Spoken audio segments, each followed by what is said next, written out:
Welcome to our channel. Today we how to register with Dropbox for LinkedIn portfolio file sharing step by step. Visit the Dropbox website at www.dropbox.com.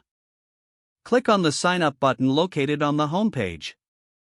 Select whether you want to create a personal or business account. Fill in your first name, last name, and email address in the provided fields. Create a strong password and enter it in the password field. Review the terms of service and privacy policy, then check the box to agree. Click on the Create an Account button to proceed.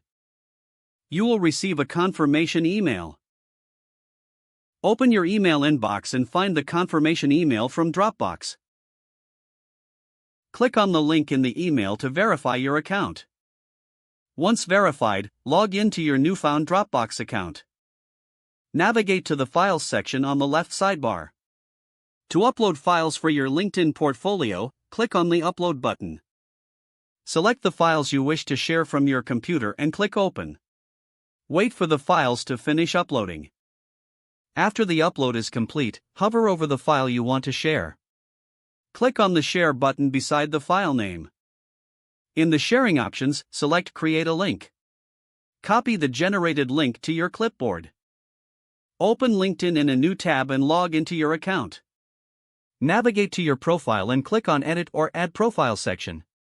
Select Featured and then choose Links. Add a title and description to provide context for the link. Click Add to include the link in your LinkedIn portfolio. Review your profile to ensure the link appears correctly.